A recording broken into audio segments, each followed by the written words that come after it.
In the misty, forested hills of Raven Hollow, a remote settlement cradled by ancient oaks and cascading streams, Margaret Calder lived a life of quiet solitude at 65. Once a seamstress renowned for her intricate embroidery, she now dwelled in a log cabin perched on a wooded slope. Its walls were adorned with faded tapestries and shelves of threadbare journals. Each morning, she tended a wild patch of garden where rosemary spiked through the earth and violets bloomed in defiant clusters. Her afternoons were spent in the village hall, teaching a handful of women to mend clothes and weave stories into fabric. Her silver hair framed a face etched with gentle lines. Her blue eyes carried a depth of kindness shadowed by an unspoken melancholy, a lingering echo of a husband lost to the war and a daughter who had drifted away to the city, leaving Margaret alone with her needle and thread. Her days were a steady rhythm of purpose, yet beneath the surface stirred a restlessness, a yearning for something beyond the stitches that held her world together. Farther down the valley, 15-year-old Rowan roamed the fringes of Raven Hollow with a tattered satchel slung over her shoulder. Inside it rattled a collection of scavenged treasures, gears from broken clocks and wires from discarded radios, tools of a mind that refused to still. Rowan had fled a crumbling orphanage where hope was as scarce as warmth, choosing the forest's embrace over the hollow promises of care. She tinkered by day, crouched beneath the canopy or perched on mossy stones by the stream, crafting small gadgets from her finds, like a wind-up bird that chirped faintly or a lamp that flickered with salvaged bulbs. Her auburn hair was a wild tangle. Her green eyes burned with a fierce curiosity, a spark of defiance against a world that had cast her aside. One damp spring morning, as mist clung to the pines and the air hummed with the promise of rain, Margaret trudged along a forest path with a basket of herbs swinging from her arm. She paused at the sound of a soft clinking, a rhythmic tap of metal on metal, and peered through the trees. There sat Rowan, cross-legged on a stump, her hands deftly twisted wire around a gear, her brow furrowed in concentration. Margaret watched, captivated by the girl's focus and the way her fingers danced with a precision that belied her ragged clothes and dirt-streaked face. She stepped closer. Her boots crunched on twigs, and she called out softly, "That's quite a contraption you've got there. Care for some tea to warm those hands?" Rowan's head snapped up. Her body tensed as if to bolt, but the sight of Margaret's gentle smile and the basket of rosemary softened her guard. Rowan hesitated. Her instincts warred with the ache of cold and hunger, but she nodded, clutching her satchel as she followed Margaret to the cabin. Inside, the air was thick with the scent of wood smoke and dried herbs. The walls glowed faintly in the light of a lantern Margaret had hung years ago. She set a kettle on the stove. Its whistle soon pierced the quiet, and she handed Rowan a chipped mug of tea steeped with violets from her garden. They sat across from each other at a scarred oak table. The silence was broken only by the crackle of the fire. Margaret's gaze fell on the gear Rowan still held, and she asked, "What's it meant to be?" Rowan shrugged. Her voice was low and guarded as she replied, "Something that moves. Something that works."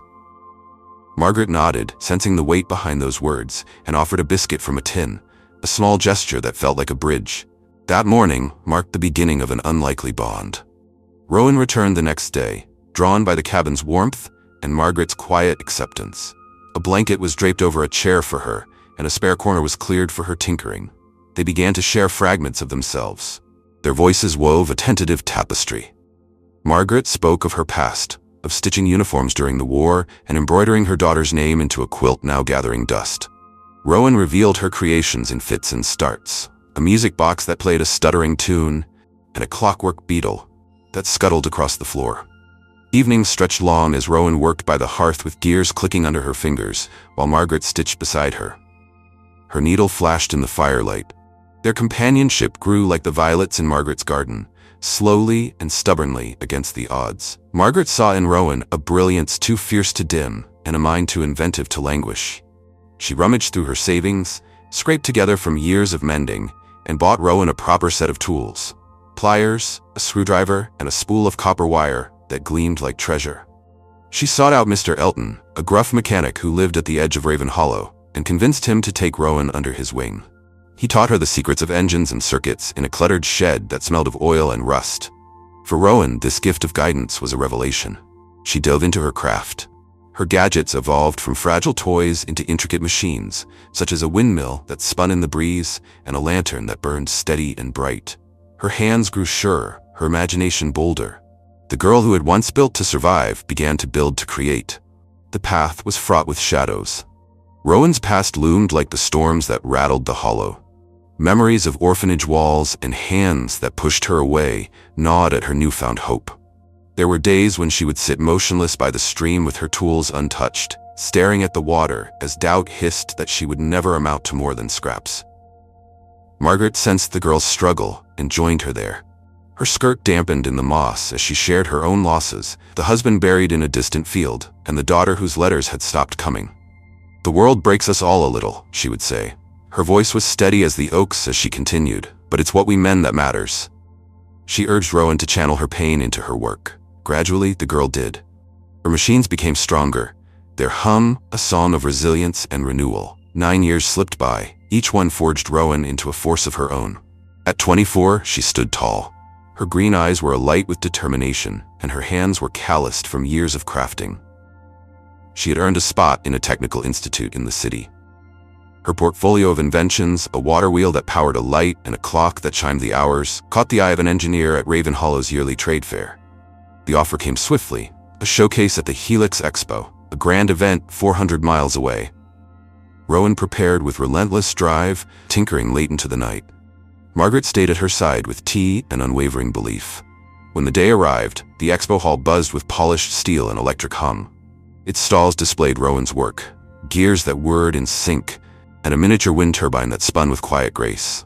Stepping to the stage, Rowan's chest tightened, but she found her voice.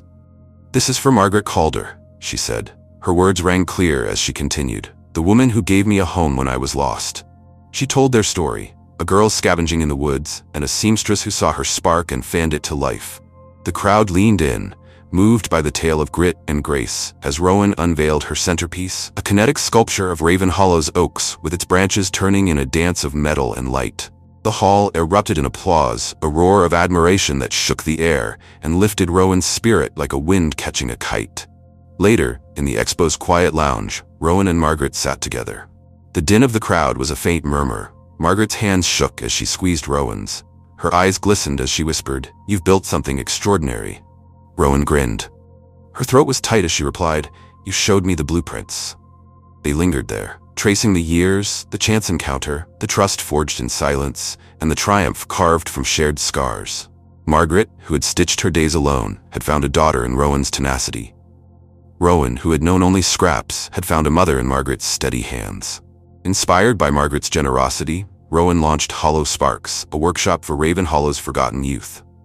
She used her expo earnings to buy tools and parts and set up a space in the village hall where kids with wary eyes learned to build lamps that glowed and gadgets that whirred.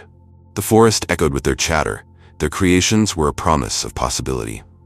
Years later, under a sky streaked with dusk, Margaret, now 74, sat on her porch with a shawl around her shoulders and rosemary scenting the air. Rowan, 25, tinkered beside her, assembling a tiny bird that chirped a tune. They were content. Their bond was a quiet legacy of mending and making, a story woven into Raven Hollow's roots as enduring as the oaks themselves.